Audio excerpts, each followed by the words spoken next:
జగన్తో పోల్చుకుంటే కార్యకర్తలకు యాక్సెస్ ఉండే నాయకులు చంద్రబాబు నాయుడు, లోకేష్. పవన్ కళ్యాణ్ యాక్సెస్ కూడా తక్కువే. సెల్ఫీలు ఫోటోలకి పవన్ అయినా జగన్ అయినా తక్కువే ప్రయారిటీ ఇస్తుంటారు.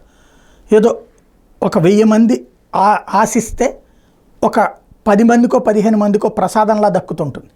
అదే చంద్రబాబు నాయుడు, లోకేష్ అయితే కనుక అడిగిన వాళ్ళందరికీ 100కి 60 మందికి ఇస్తారు. కాబట్టి చంద్రబాబు లోకేష్లతో సెల్ఫీలు కానీ ఇట్లాంటివి తీసుకోవాలంటే ఈ నెల ఎండింగ్, వచ్చే నెల 4వ తారీఖు లోపు తీసుకోండి. ఆ తర్వాత 2 కోణాలు.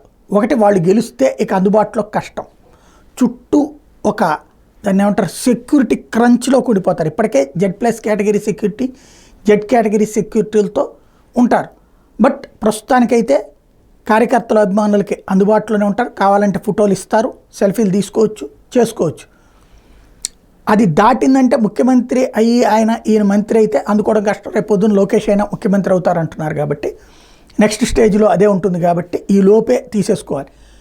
ఒకవేళ ఓడితే ఇక ఎక్కువగా హైదరాబాద్లోనే కేంద్రీకృతం అవుతుంది రాజకీయం అంతా కూడా. ఆయన ఇక తరచూ వచ్చి వెళ్ళేటటువంటి కార్యక్రమానికి పరిమితం అవుతుంది. కాబట్టి సెల్ఫీలు కానీ వాళ్ళతో ఇంటరాక్ట్ అవ్వాలనుకున్నా, ఏదైనా చెప్పాలనుకున్నా ఈ నెల ఎండింగ్ వరకు మాత్రమే అవకాశం ఉంటుంది.